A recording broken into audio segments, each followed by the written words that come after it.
And, but 10, 12. no, well, you know, if 4 is 1%, 18 is 4, yeah, something like this. 4-5%. А у нас сколько? 1,5. But you know, it's maybe the same percentage is being used here, and we don't know it because nobody made a survey. You know, so it's important to have a survey and to take it as also an economical sector, even though it doesn't function like the other sectors. And this is why we are so attached to what we call the cultural exception. That culture shouldn't be treated like other sectors of activity, because it has to deal with identity, because it has to deal with self-development, because it has to deal with things that are not only something you can buy and sell, but also it's the quality of life, quality of being, and not only having, right? But since we are being attacked all the time, then we still have to work on this. Let's move on. Sorry that is just to give some also some cues about what does the performing arts represent in France. So first of all, the amateurs. That's quite important to see. It's, of course, music is almost the first one everywhere, so here as well. 10 million people, only 1 million in theater, and 4 million in dance. Lots of people, taking classes and doing groups and amateurs. And we'll see that, it's just the reverse. Theater, average, subsidy per company is much more important than dance, for instance. So it's reverses, the rate of people, usually that, they see are the people that are studying in the conservatoire, and usually there is about 5% of them that will become professional. So that also says something on how to treat the conservatoire. What should we do in conservatoire when we know that 95% of the people will not want to be professional? So how do we teach? Do we teach for amateurs or for professionals? Because usually the teachers only like to teach for the best ones.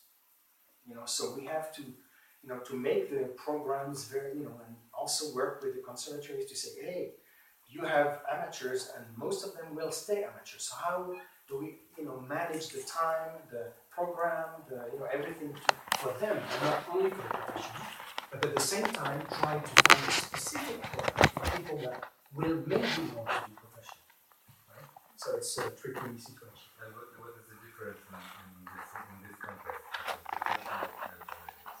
How do you divide them? We have special programs, like when they're more advanced, first of all, and then they have more hours for the ones who want to. And for instance, we do management of the program with the general education school. So the people can attach to a specific school, so that the school will let them go to have more artistic education, for instance. So it can be linked to an opera, it can be linked to another school, and then we also have programs in the schools that they can pass the baccalaureate, the final diploma of secondary education. So that's also what we call it temps aménagé. That means it's something that is made on purpose for people who want to go further. And then we have higher education afterwards. This is only just So until, let's say, is not the higher education. Conservatory is not the higher education. we have a very, maybe too much as a matter of fact, but a separation in between arts and schools and general education. It's two different things. What we do in school is not only outreach and try to, explain what is music, and maybe they will meet a musician or a dancer or something, but not much. And people that really want to do it, they have to go at the conservatory. So of course, sometimes there is a school that have a program, it's not things that people are free, but I mean, most of the time that's the way it is. And even later in higher education, it is a professional education, and it's separate from university. We are trying to work on it now, because especially for dancers or circus artists, many people start early, then they don't have any diploma. They have, let's say, they've been in a good school, but then if they break their leg or they cannot dance anymore, they have no way to, rebound anywhere else. So now we try to ask and push the universities to recognize the artistic diploma as something valid and give credits to it, in addition to some other credits, so at least they can have a university diploma. And then if they want to change their career or do something else, they don't, they have the necessary, the bare necessities to start again something in the university and do another career. So as we know that, especially dancers, after 35, you either become a teacher or a choreographer, or you want to do something else, or you direct a festival, or you do, or you work in the Ministry of Culture, which is not the best thing to do. Things like that, and then you have to to do a transition to do another job, something else. If you have a diploma, everything's much easier. So we tend to push that, especially for dance, but for all the arts. There is a big resistance because theatre and music, they think universities are not good, and they don't want to devaluate the level of the professional schools. So, the theatre, they say, well, we cannot learn theatre in a university. We have to be on stage. Yes, maybe you're right, maybe you're wrong. It's all, there is a big resistance. But we are working on it. Okay, let's move on. So just to give you the number of companies as well, how many theatre companies, so little, and so many theatre companies. That's history. And music, we only take into account what we call the written music, or the music. It might be traditional music. It might be some kind of pop music, but not all of it. Certainly not the one that is, according to our standards, creative. But it's our standards, so they're always questionable. Okay? And also the classical music, even though it's not creation, if they find a new way to relate to the public, if they find a new, they get old scores that nobody is hearing about, like let's say old Ukrainian music that everybody's forgotten about, and they want to revive it, for instance, we could help them for that. Something that is an original approach about music, not only playing the four seasons of Vivaldi, for instance. That's, I guess we wouldn't help, unless they do it, playing on their head, for instance, feet up, and something like this. A new way to relate to the public, for instance, or to have public on stage, or to have new costumes, or mise en scène, like being directed by a theatre director, something that is making it different. That's the idea. Let's move on. Brief history of the policies, and this one is oriented to dance more. Okay, so François Ier is like the first king a long time ago.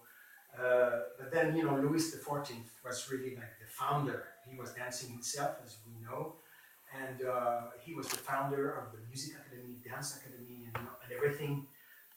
All the terms that you use in French, plié, relevé, tendu, jeté, all these things come from this time. Because it's the Academy who defined all this terminology at this time. And that started, was the Baroque dance at this time, and it became classical, and it became like a big school that went on. And we kept the French terminology, and it's Louis XIV that really gave all this enhancement to the arts at this moment. Molière, also in theater, musicians. Then anyway, just to say that there is a long history, that's the idea. It doesn't, the policy we have now is coming from far. But the development of contemporary dance started not so long ago, in the 1980s, 70s, 90s, 80s, sorry. So dance was always behind all the other arts. Music was there, it was an evidence for everybody, theater, also text, thinking. And intelligence and all this, and dancers were not considered as being intelligent.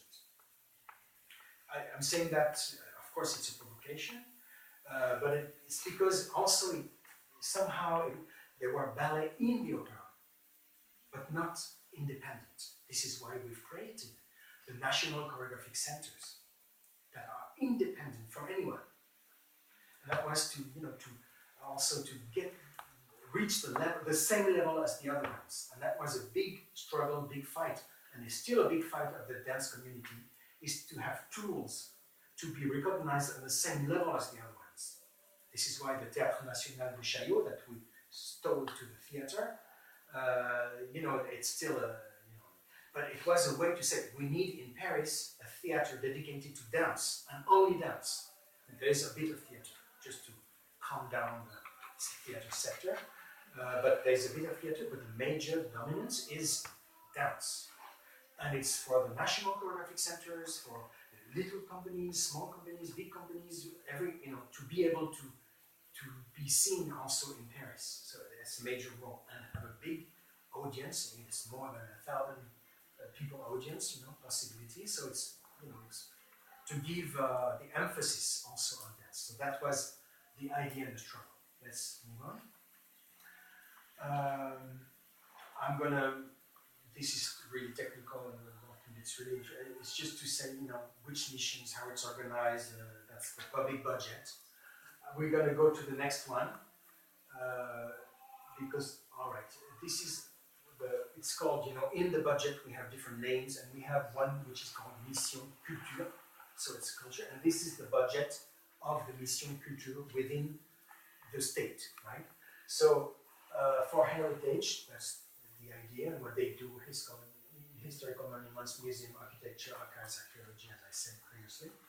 This is the Secretariat Général, who is running the Ministry of Culture, paying the pay bills, the employees, and also running certain programs, like artistic and cultural education. What we call specialized teaching is the conservatories, because it's specialized for artists. Access to culture, all the general things that do not belong to one of the directorate, they have usually, and also the international. And then we have the creation directorate, which is running about this much money, and visual arts only have the small share, and we have a big share, 712 million euros, and this is approximately the percentage in between, the three of them. So 40%, 40% theater and music, considering theaters are also running the multidisciplinary theaters, place, venues. So sometimes there is, it's not easy to count. There is also music and there is also dance in these national theaters, for instance. So it's not always easy to distribute, but that's, if it's 17 or 15, it doesn't really matter. It's just an idea, okay? How much? And as I said, the population of comedians and musicians is much bigger than the dance one. So that's about the idea. And the other arts also, with the remaining circus and street arts, things like that. Let's move on. Culture. So we're just going to probably move a little bit fast in this. It's just, move again, all right. We have again this slide, so no, it's forward. You're going backward. Forward, yeah, just go down, yeah, there we go. That's just to give some cues about the practice of dance, who is doing what, how many amateurs, and who belongs to what. So about 8% of the population, not much. But it's been increasing. That's what is interesting to say. Thanks to the work that has been done to outreach and make dance be known better. There is some dance federation and we have the people that are registered in it. So many people do not belong to federations, but that gives an idea. How many private courses, and it's just to give some cues. the population of France is about 65 million people, roughly, just to give you some figures. Let's move on.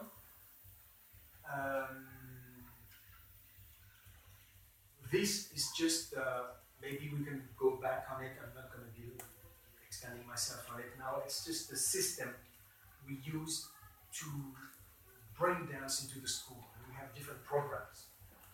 The practice workshop, the expression, artistic expression or artistic course, it depends. I'm not going to, we don't have time, I don't think so. If you have questions, we can always talk about it again later, but it's just to give you an idea.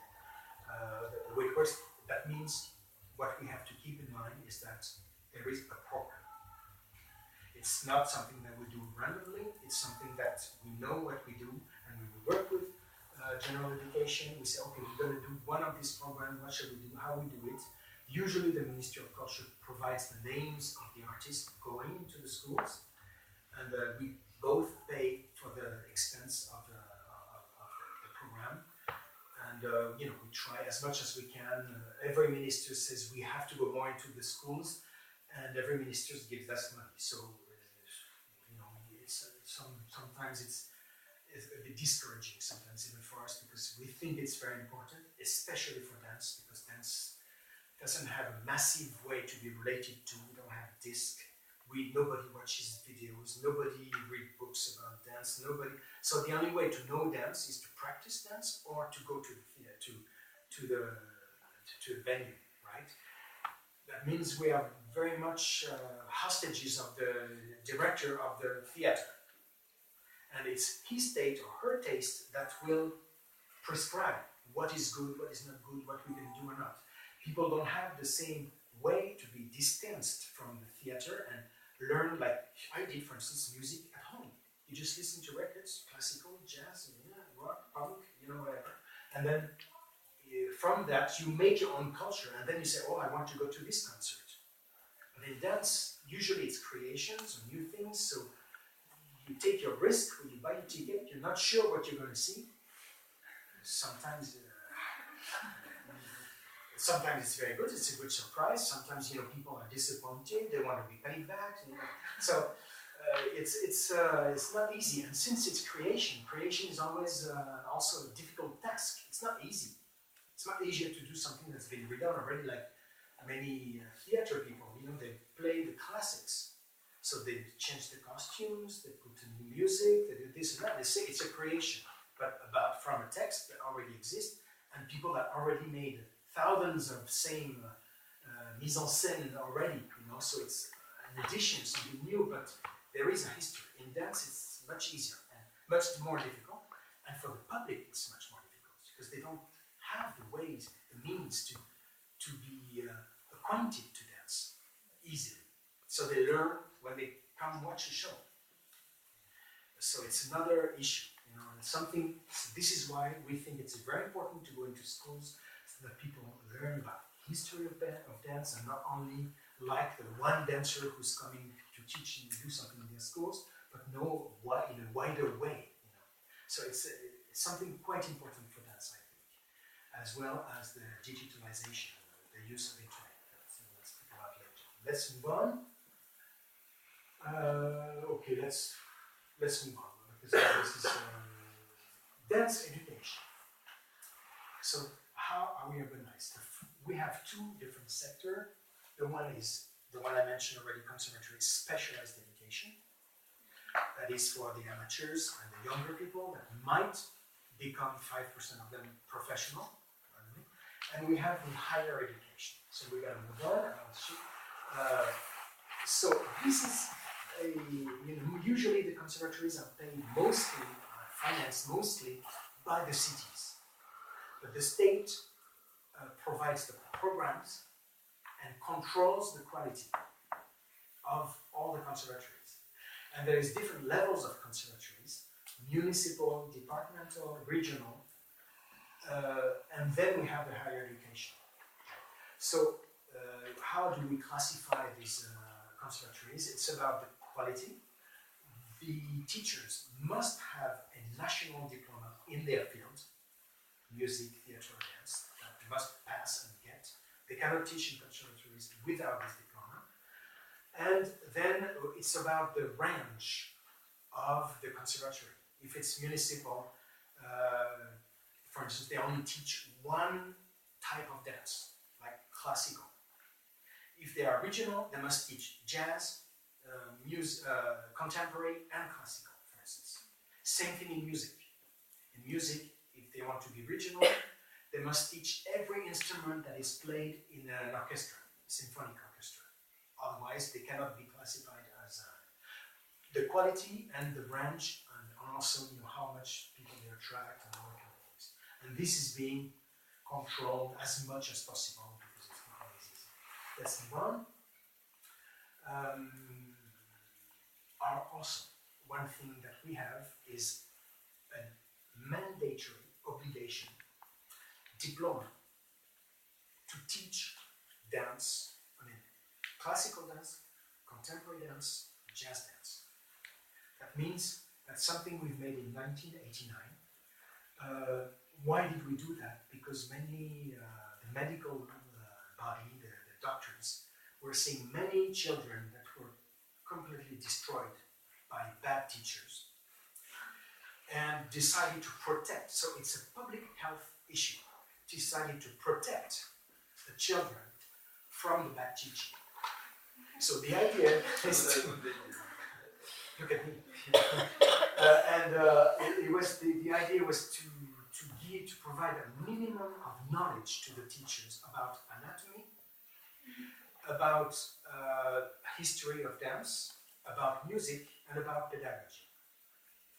So now everybody that wants to become a teacher must pass this diploma and get it.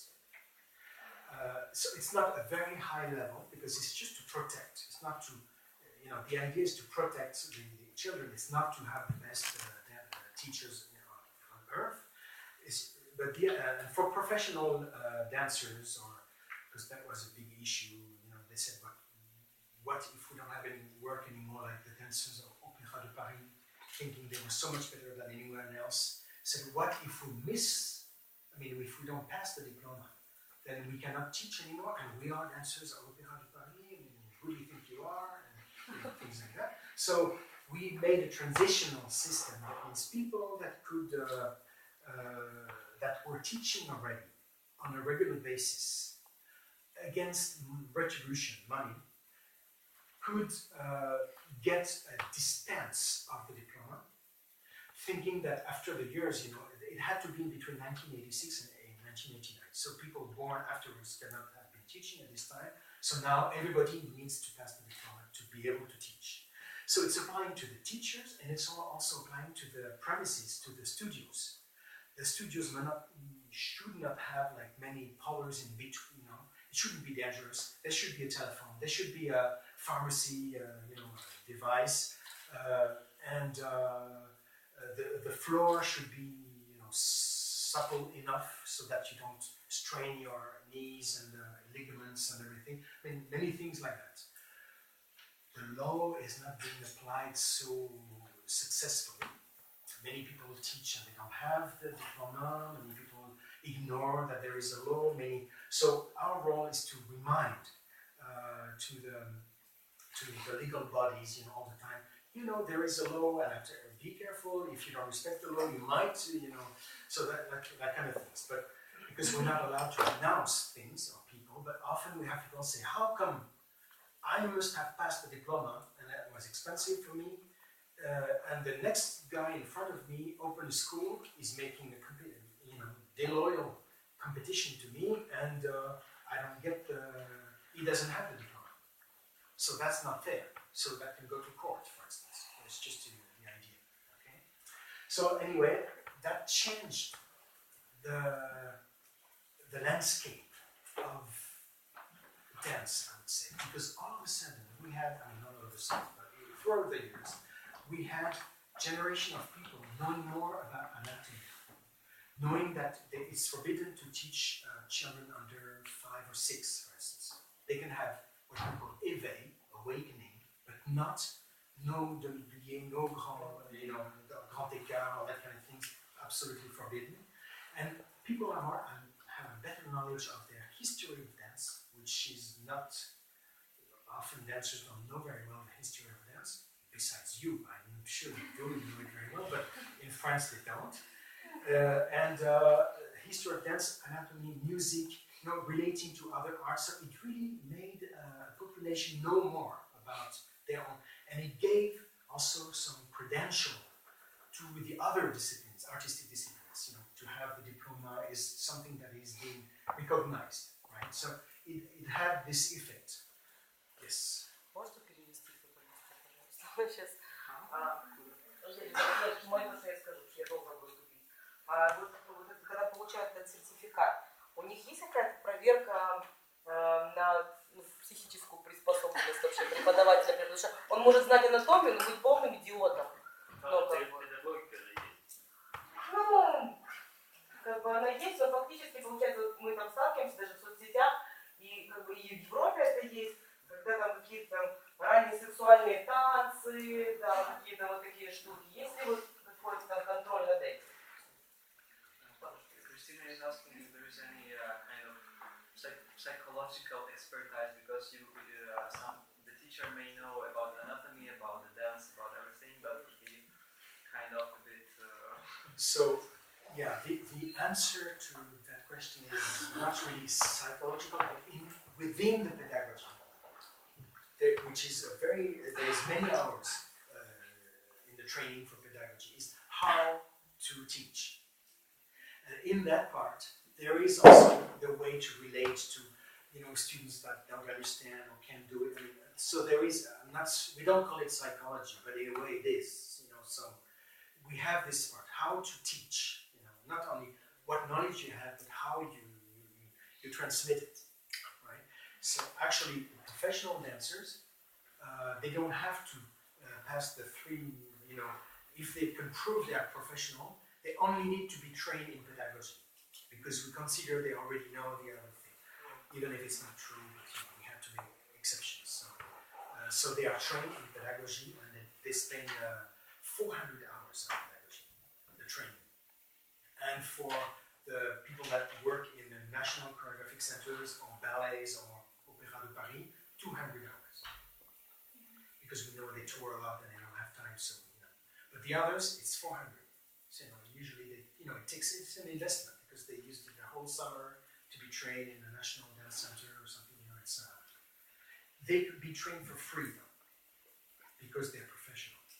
So but the other ones, they have to depend. There is some institutions that offer in certain places that offer the training for free. Some have to pay, so it depends, because we didn't have any money when we made the law to be able to pay all the teachers that could teach to the new teachers. So we had to find a way to make it happen.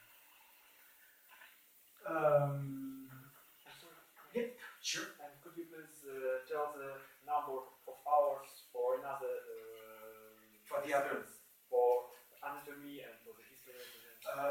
To be honest, I don't remember by heart. So I can research that and try to let you know. I remember it for pedagogy, because I'm professional, always been with us. The others, I'm not sure. I don't want to say anything wrong. So.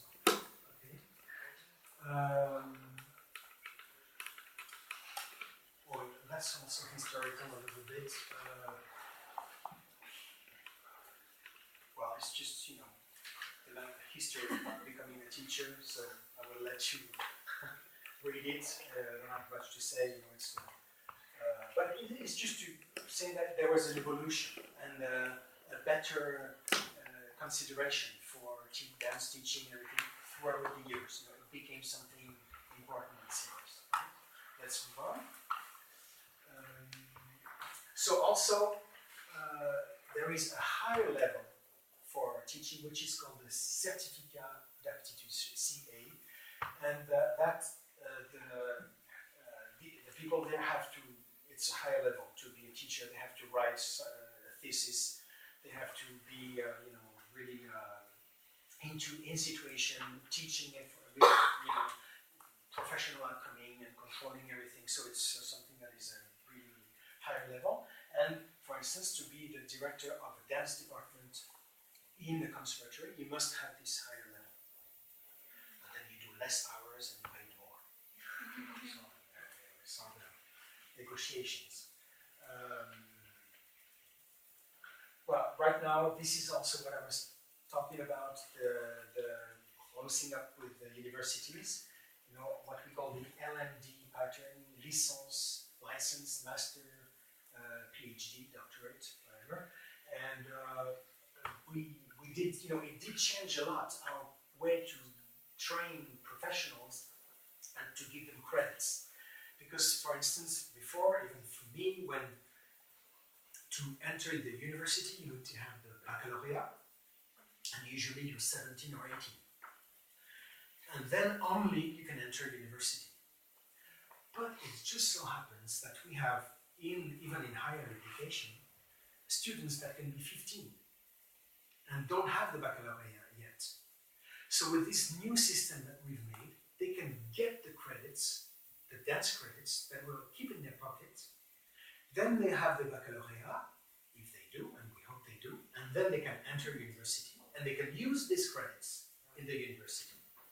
So that was, even for me, completely a new way of doing things. It's like, you know, it's more like the English-American way of, you know, getting credits. And it's also a way to value these credits in university, you know, to say the university, it's a serious level. It's not... Okay, let's move on. And we guess we're gonna. So this is what I explained already. Specialized education, ensure down initiation for the. This is what I explained already. You know, what is the purpose? Allow a possible professional orientation. So there is one way within that, you know, but not for everybody. And then for higher education, it's either to teach for interpreters, for people that are going to perform, teachers, and also technicians. That's more like the higher education for technique of dance. You know, not of dance itself, but everything that is around dance, right? Okay, let's move on. I guess we're gonna pass quickly because I explained everything already. I'm not sure what time we have.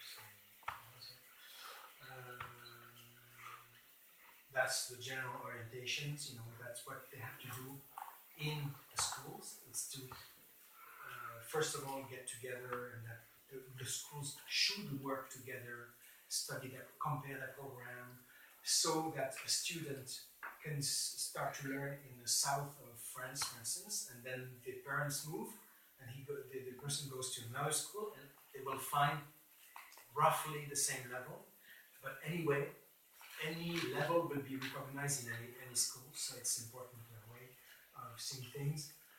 Strength and amateur practice and choreographic culture and, you know, all these things I have explained already. I think since we don't have much time, we're going to go to the next chapter. Let's move. Higher education, very quickly. That's what people have to, you know, the schools have to follow to be, you know, accepted as a higher education school. There is 6 of them: Opéra de Paris, CNDC, the Centre National de Danse Contemporary Dance in Angers, the 2 conservatories in Paris and Lyon, and the schools of Marseille and Cannes. Cannes is Vorzela Hightower, maybe you've heard about her. Anyway, so these are the places we've tried to distribute the higher education on the territory, but most of the time it's also where the important and famous teachers were, and you know, so it's not always well distributed, but it's just an endeavor. And as I explained, the standardization of with European, you know, license, master, doctorate. Let's move on. Again. Let's move on. That's the institutions that teach for the diploma, things, just to let you know that there is. Let's go to the next chapter. You know, I just said that the map is the creation and production. Yes, I think that's. So first we'll talk about the state support for dance, how we do help the artists, and the national choreographic centers, and also the ballet if we have time. Let's move on. that is just a general map of how we spend money for culture. This is the amount for the companies, about 260 companies that are supported by the state only. There might be other companies supported by the city or the department or together or another combination with the region or region and state. Everything's possible. But by the state, it's about this number, 260 to 300. It might be more or less, but that's the idea. And for this amount of money, then we have the choreographic centers that are subsidized half by the state, half by the local authorities. Then we have what we call the Centers for Choreography Developments. These are institutions that are not directed by an artist necessarily. I mean, not an artist that is actually an artist at the moment. They may have been an artist before or later, but they are there just to help the young companies. So they have studios. They are supposed to be attentive to the newcomers, the young companies, the new creators. This is the idea. And also they provide network. They work in general school and in the centers that are in between. The dance at Paris National Opera is making us faint each time we look at the figure because it's a big, huge figure. It's the biggest figure of dance. But it includes also the school from 5 years old until and the 150 dancers. So it's a big institution and that takes a lot of money. And then the dance also in the regional operas, which is not less. Then also that's an estimate of how much is spent in the national theaters and the funded theaters, which are not national ones, for dance. It's an estimate because we're not sure exactly. And that's the budget of the National Dance Center in Paris, which has an antenna in Lyon as well, and the Théâtre National that I mentioned already. It's a big theater for dance, and that's the total. Let's move on. That's only, it's money. It's important, but it's just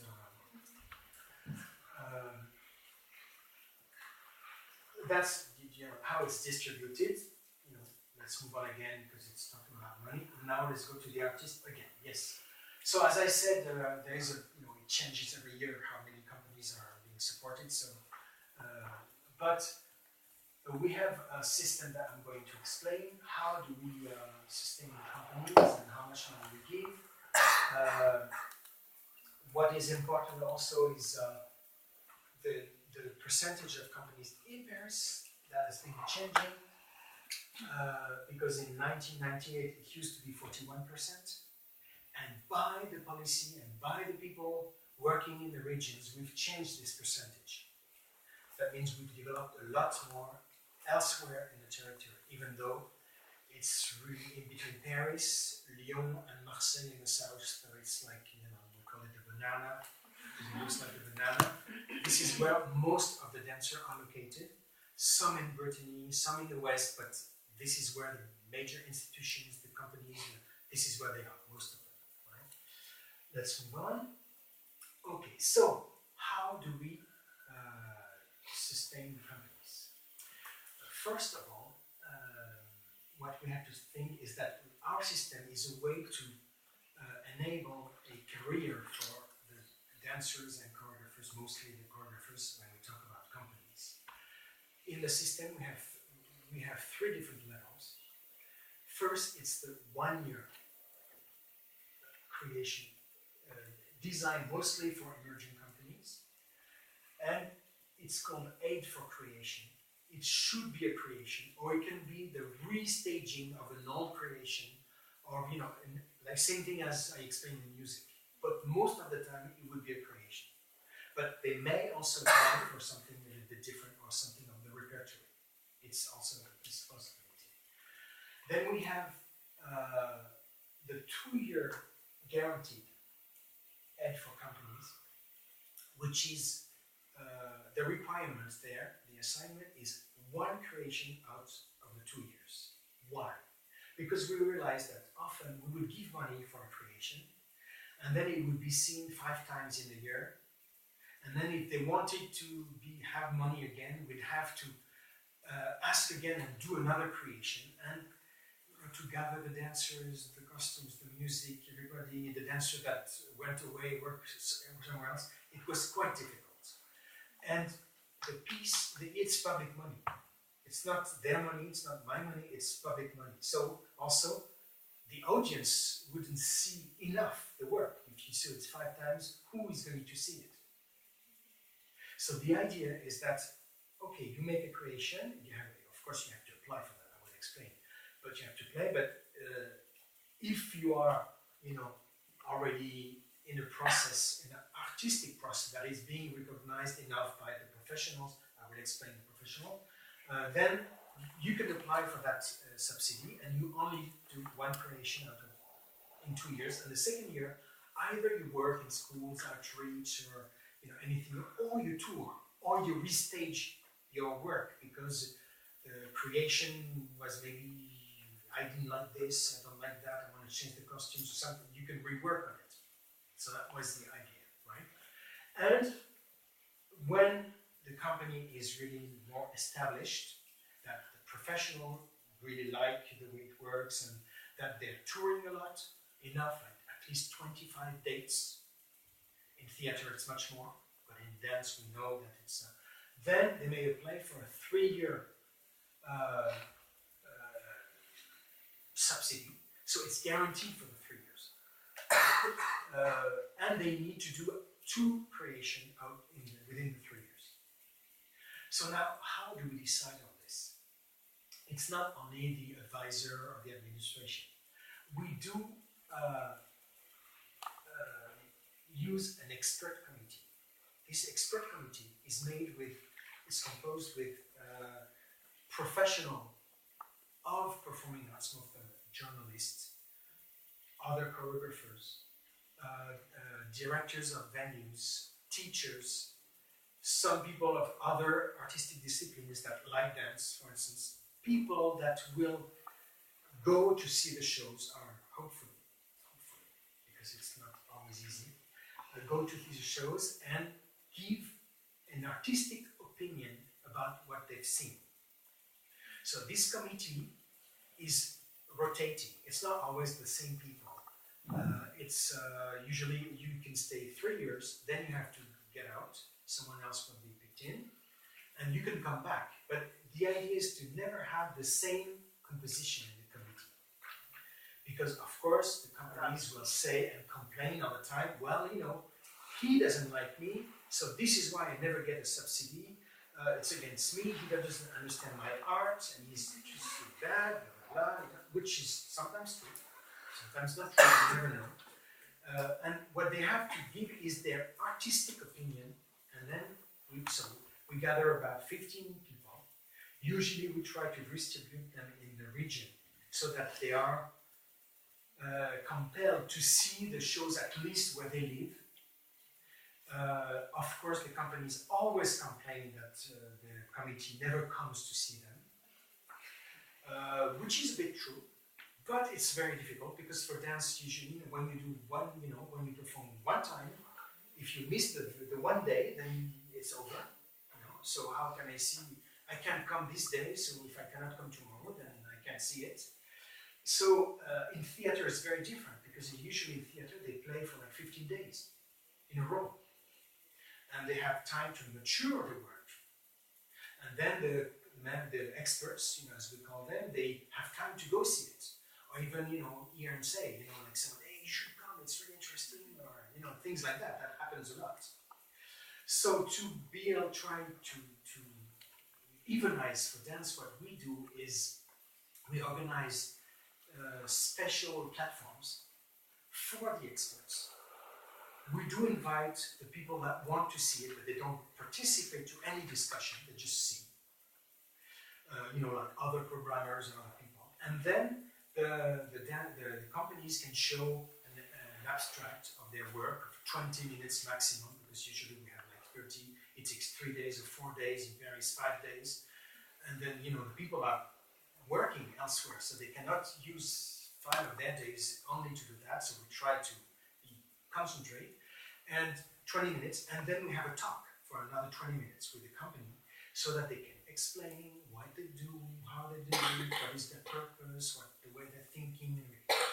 Before that, they will have applied to the Ministry of Culture, finding up a form saying the project, the budget, the intentions, what it is all about, what they've done before, if we don't know them, their credentials and everything, so that we present that's the platform.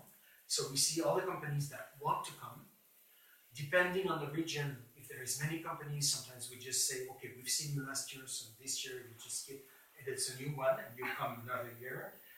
In other regions where there's not that many companies, they can come over and over again. Yes? Is it about the track? Yeah, that's the track, exactly. That's the track organization. So for dance, we do organize it with several regions, because in some regions there is maybe one expert that knows about dance, maybe 2 companies, so we could not organize, a session with 1 expert and 2 companies would be absolutely meaningless. So we gathered the regions together to have, a minimum of experts and a minimum of companies done together, so that we can have a number and that people decide. So sometimes the regions are enormous, and it can take 2 days for someone to come from the extreme of one region, see a show at the extreme of the other region, sleep over because there is no train to go back, and then next day travel again. So it's really a commitment for some of the members of the expert committee, and they're not paid. It's benevolent, volunteer, because if we were paying them, we could ask them to think this way or this way. Because when you work for someone, we have what we call the subordination link. So they're not paid. It's volunteer work. So we try to find people that are passionate about dance. But it's true that it's very, very seldom that all the committee is there to see a show. There's always, because people work, even when you direct a theater, but you have your other program to take care of. It's not only of the region. You want to program someone from Ukraine, for instance, someone from another region of France, so you have to travel, you have to see, you cannot always be there. So what we do is, how does it work? Usually the advisor would present the project, the company, the persons, the project, and everything, say what it is this year, what they've been doing the previous years, and what is the project today, how much it's going to cost, how much they asked. And then there is a debate, and all the members discuss and say, oh yes, I've seen it last year, really nice, really important, but this year I thought the show was not as interesting as before, so what do people talk? They disagree, they hate one another, they just, they yell, it's really like a debate. And then at the end, we vote. So then sometimes it's very strange, because sometimes they say everything against the show, and then they vote yes for it. We don't know why, or just the opposite, or just so. And then from this decision, from this vote, the administration, the Ministry of Culture, will make the decision, right? So of course, most of the time we follow the advice of the committee. Otherwise, it would be useless to gather a committee if we never follow their advice. But sometimes, for reasons that we don't want to be known to everyone, private reasons, something, we can say yes or no, the reverse of the decision. It does happen. Not very often, but it does happen. And also, depending on the number of the votes, if it's unanimous, everybody wants to support this company, even if I am absolutely against it, as working for the Ministry of Culture, then we're going to give a subsidy for sure. And also the amount of the subsidy. So all these things are a way to make a decision about the companies, depending on its history, depending on its range and scope, and how much people, and where they tour. Do they tour only their own studios and underground, or do they tour national theaters? Do they tour abroad in the world? So all these are elements to make a decision on how much we're going to help and in which level we are going to help them as well. So when you have this, you're supposed to provide a report of your activity every year, but we don't revote every year, only every 3 years. And same thing for here, every 2 years, but here every year. So that's the way we, so of course people protest, contest, and usually not happy. Here I was even, one time attacked physically, someone threw something at my face because I was explaining that the committee, blah, blah, blah. It's very, very passionate, sometimes. But it's the only way, because people ask us, but what are your criteria? How do you decide? And the problem is that we have no answer, because how do you decide? It's very subjective. It depends on our history, it depends on our way, our taste, it depends on many, many things. So the only way to find something rather objective is to have several people watching and giving an opinion. And it's true that even myself, when people talk, sometimes I change my mind because they provided arguments that I didn't think of. And these committees really made, let's say, a community of people talking about this, which is very difficult to talk about this. What do we have to say about the dance performance? It's not easy to put words on it. And all these people have had the habit to talk together and have, we may disagree, but they have arguments and they put words and they say why and how, and so it brings a general knowledge about dance, which was very important because it was totally absent before we made these committees. Who choose the members of these committees? So usually it's the advisor that, not officially, it's the prefect. The prefect doesn't know anything about culture, and he's too busy, or she's too busy, so usually it's us that provide the names. So we try to find different people, different texture. This one likes classical dance, this one likes very avant-garde contemporary, so we put them both in the committee, for instance. This one lives in the north, this one lives in the south, this one is more theatrical, this one is, we try. It's just, an endeavor.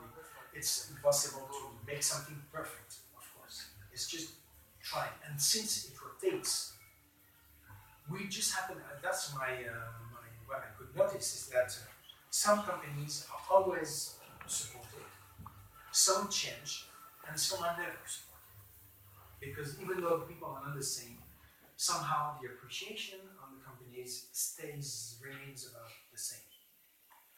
So, but this system also, we always have newcomers, new people, new projects, new choreographers, or people that pretend to be, or want to be, or, and projects. But to be able to apply, you must have an official organization, NGO. Usually in France we call it association, it's an association, which is a non-profit organization. You must be professional. We don't help amateurs. So to be professional sometimes is a bit tricky, like if you come out of higher education, if you've been working with another choreographer, and even if it's your first demand, you're considered as a professional. Like if you are in a professional environment altogether, we're going to consider it as professional. And then you must have at least, for dance it's not much, one official date for the premiere. And official is not in your own studio. Unless, there is always unless. The project, the artistic project requires to be in a studio, because that's the idea. Okay, then we accept it. The type of, the creation is totally free. That's also something I forgot to mention, is freedom of expression. As long as it doesn't go against the law. And that is, like if you promote Nazi, for instance, that's against the law. Or if anything, drugs or whatever, I have no idea what is against the law. So I don't have any examples, but that's the only thing. One time I know for a music group that was like a Nazi group, it was forbidden to perform because they were singing things that were not really, That's the idea. Otherwise, it's freedom of expression.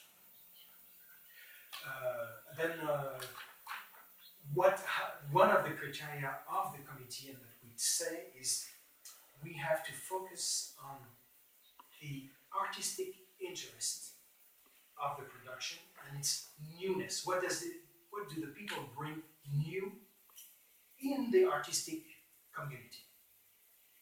Is there a new outlook, a new way, or something? How original it is. If we've seen it 20,000 times already, then we might say, okay, well, let's privilege this one and not this one. And that's also how we're going to make the choices. There is 10 companies of the same style. Maybe you're going to help one, but not the 9 others, because we have to make choices. And choices are always very difficult to make, right? Any question about the companies? Yes. You said these programs are professional. Are there any funds in the budgets for amateurs or some companies consisting of both? Yes. Yes. Like So we have a specific program for amateurs, which is when amateurs want to restage a work that was already supported, subsidized, or like something from the repertory or something, or from another company. They would like to restage this, and we're going to ask a professional, or at least one professional is going to be there to help them to work on this first. And this will be to guide them and to restage, to put it back on the stage and say this is the steps and how. So, but we won't help directly amateurs. Only if they are in this program, or only we help them conservatories somehow. But what we try to do is bring professionalism all the time, and also one more time related to the sentence at the beginning. What is major work, or the highest possible? It's always the idea to pull people up and not down. What we think is up. Of course, that is very controversial, because some people think that's state taste, that's official taste, and it's a bit true. But on the other hand, many things would just not exist if it was only the market. Because the market only wants to have things that brings money. Because you need to, fill up the seats and have people to pay. And you know that if you do something naked on one leg and you don't move for 1 hour, for instance, nobody's going to really like it. And if we are not there to sustain it, nobody will. So the idea is, of course I'm saying, examples like this, but the idea is that if we, because of the subsidies, it helps freedom of expression. And the relation of artists in our country and what we expect from the state, because of our French Revolution, equity, fraternity, liberty, and all these things, is that everybody should be treated equally, but we expect the state to guarantee our freedom of expression. This is why people demonstrate all the time to the state, because they say, well, we watch you, we know that you're only human beings, and we want to make sure that you do things right. So you're going, over this way or this way, but they expect, the artists are very, very attached to the fact that there is a Ministry of Culture, because it's, first of all, as I said, many of us come from the field, so they know us already. And they know we know about their field, then also they know that we guarantee the freedom of expression. And sometimes in the cities or different levels of local authorities, it's not the same, because the politicians, they want to be re-elected. An administration, we are not elected, we can stay long or short or whatever, but there is no any advantage to help this one or this one. We don't get, some primes or anything or more money because we made this choice instead of this one. We have no personal interest besides our taste or what we think, our convictions, things like that. But that's it. My question is about this distinction between professionals and amateurs. Is it related to the diploma, or because, for example, in the diplomas I saw for the teachers, for the dancers, and for interpreters, choreographers, dancers and teachers. But they were not choreographers.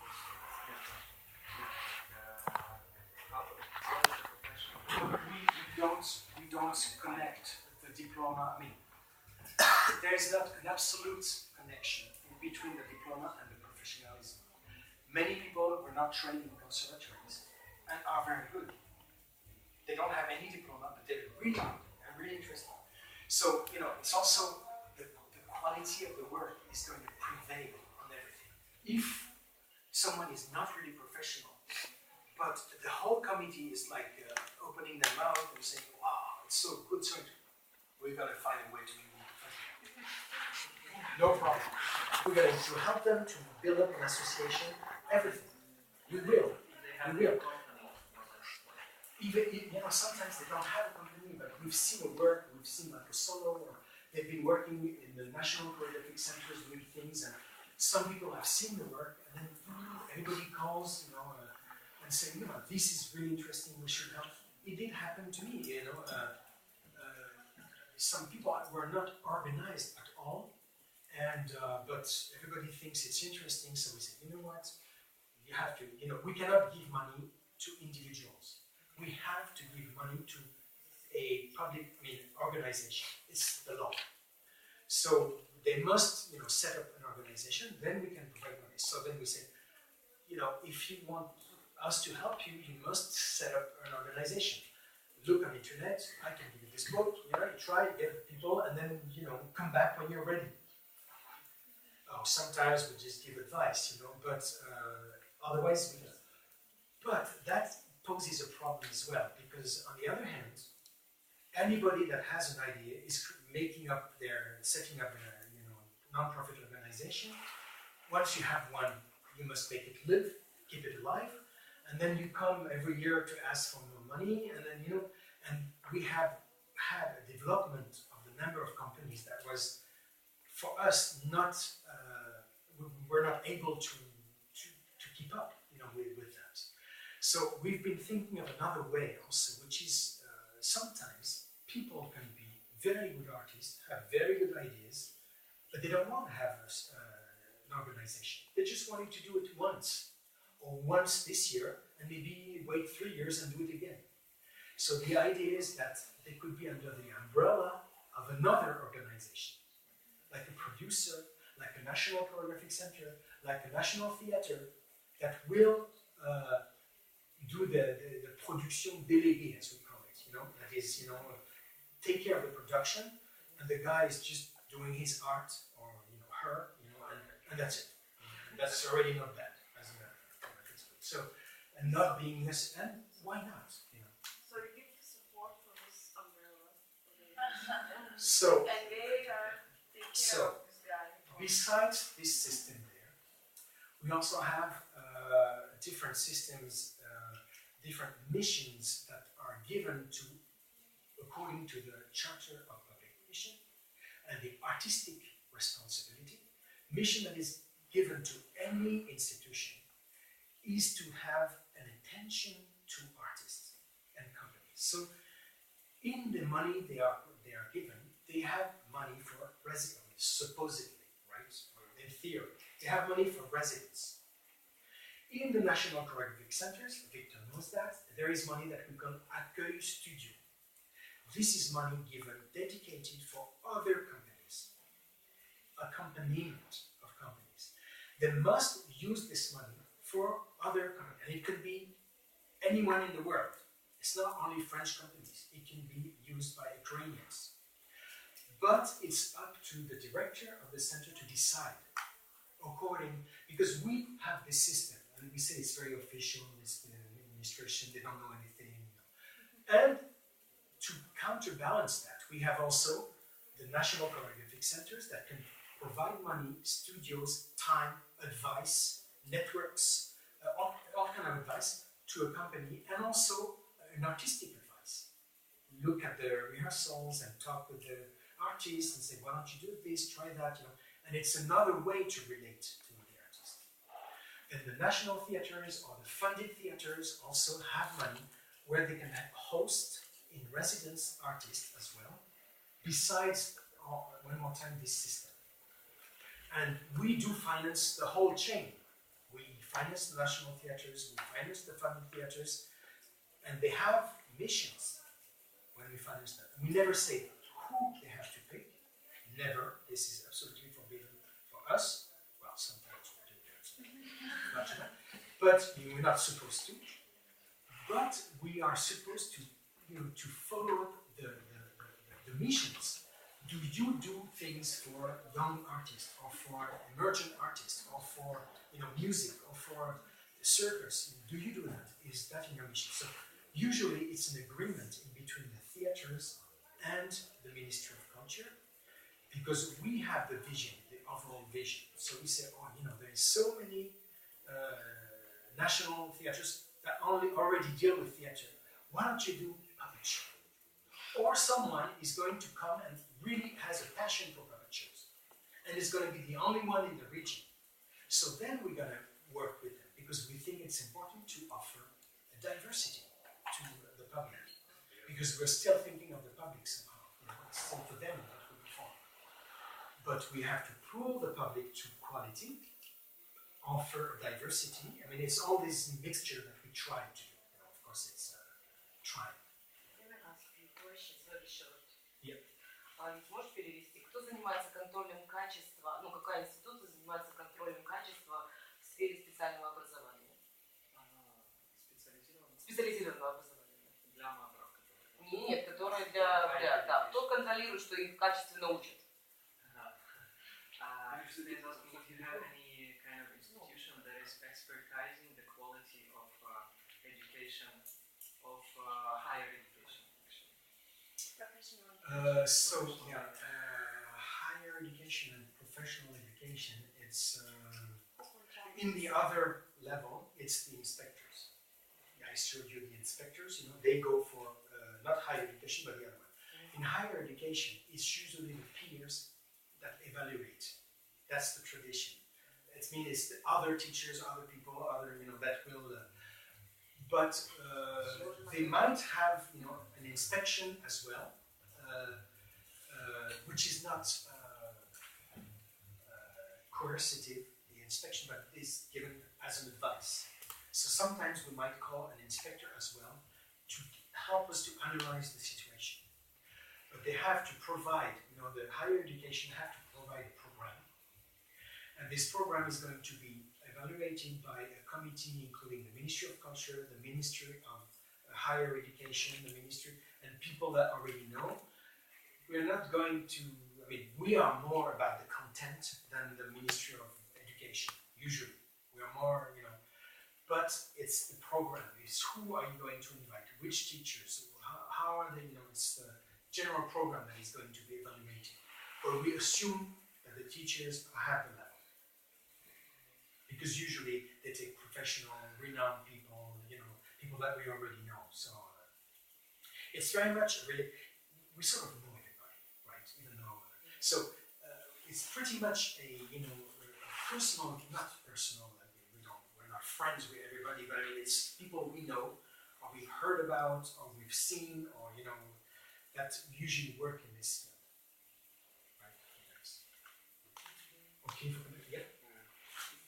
You practice that some creator or somebody makes papers, makes an association and prepare everything for and asks for a subsidy, and then he get it and he use the money. Is it happens?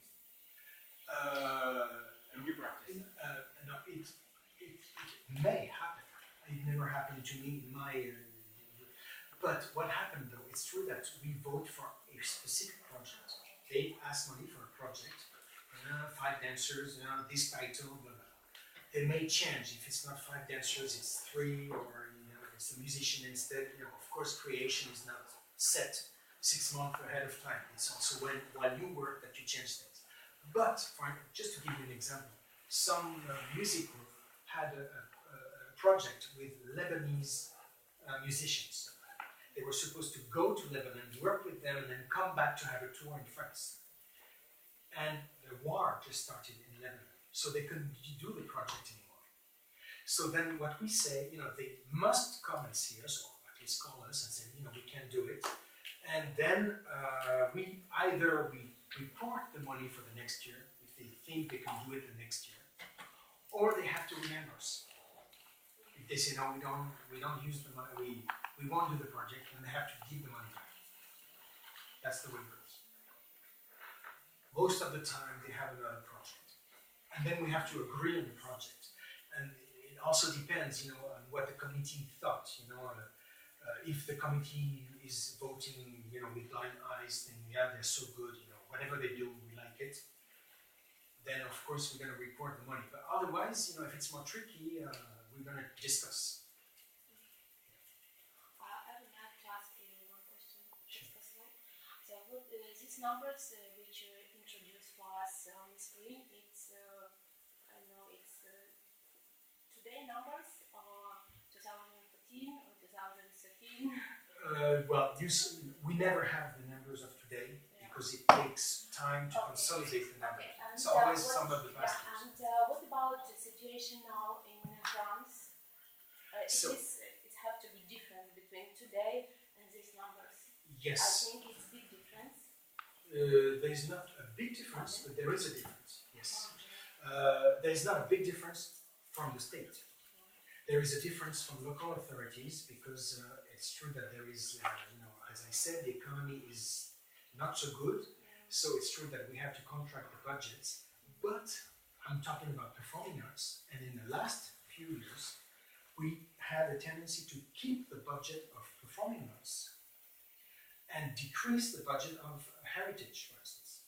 That was a political choice from the state point of view, right? It doesn't mean that the city, or the region, and the department did not decrease. So altogether, there is less money. Yeah, because I know that the husband of my friend from Lyon, he lost his work before New Year from conservatory. He works in conservatory like dance teacher in contemporary dance, and his family lives now without any money. Not now, but a few months ago. And his wife was very upset, and she was pregnant with small babies, and he was one of the person who. I understood your question, so I can answer. I wanted to say why, because the budget for that year it was smaller, and the conservatory decided to leave 2 teachers, and one had to go out because of money. Yes, so there is different sectors. Mm-hmm. There is the creation sector, there is the teaching sector, there is the dissemination sector. They all have different budgets. And it's true that in the teaching sector, there is a tendency to have less money, which is given to the creation sector.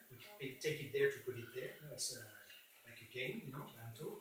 And so it's, when I talk about these big figures, it's the big figures in general, and it's just to give proportions.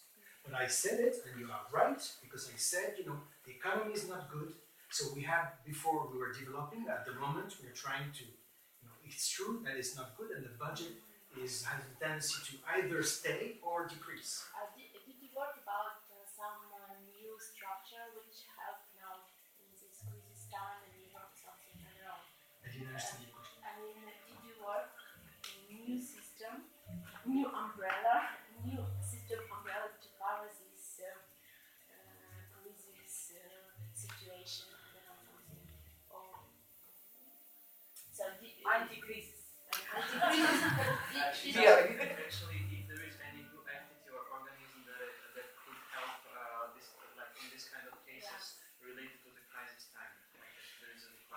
it's for the teaching system. Teaching and performing.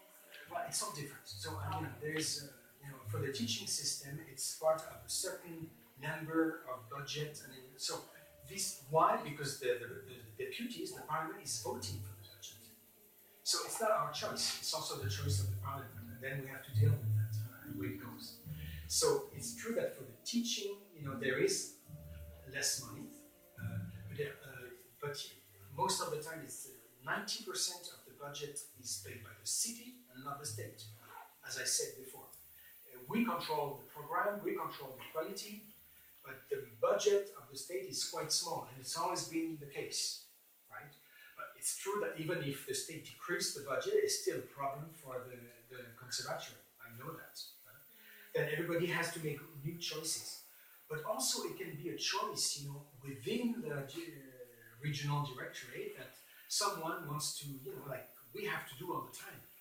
Sometimes we say, well, this company has less money and we give more to this one. It can be the same for a conservatory. Not as easy because usually it's like a big boat, it doesn't. But it can be the same. We say, well, this conservatory is making no efforts to up level the quality, and this one is doing many efforts and having many artists in residency, so we're going to give the money to this. That's subsidy is not a right. So people can be upset, but they cannot sue the government or whomever in court because it's not a right. You don't have the right to get the subsidy. It's something that is given by the authorities somehow. So you have the right to ask for it, but you don't have the right to get the money for sure. Right?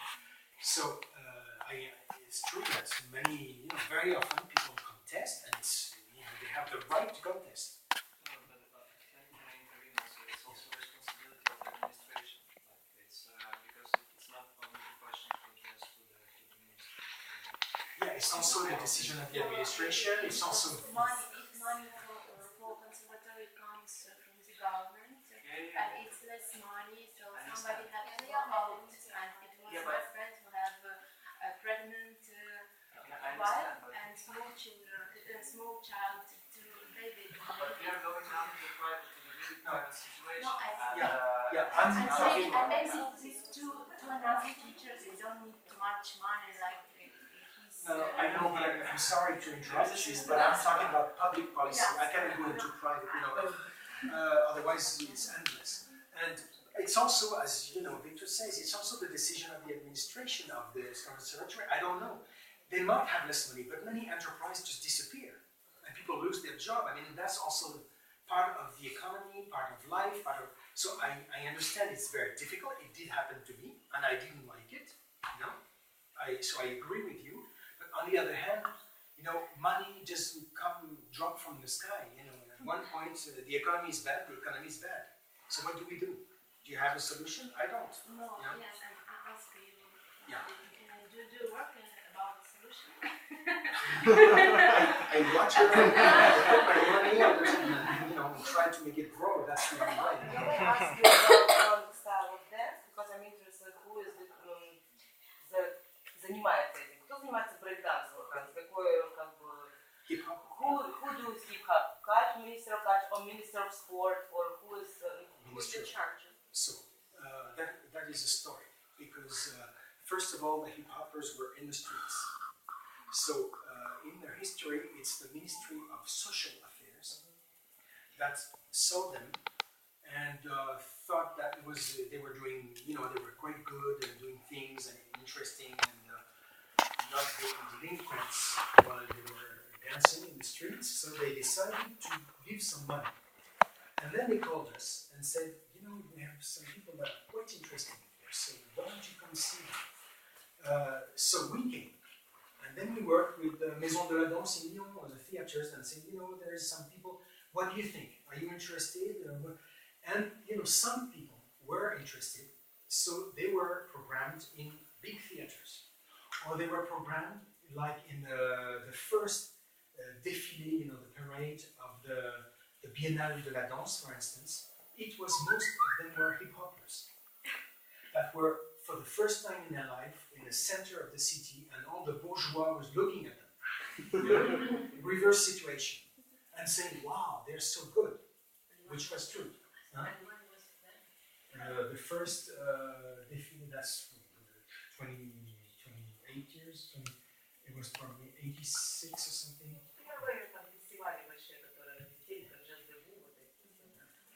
So then, from that, because what we thought about hip hop is that it was very sportive, as you said, excellent but sportive. And where is the art in that? So gymnastics somehow. So we provided some programs and went to talk to them and said, "Why don't you work with this choreographer? Ask another contemporary choreographer or classical or whatever to work with them and do work together." Or provided a stipend, a bursary, some money to go study abroad somewhere.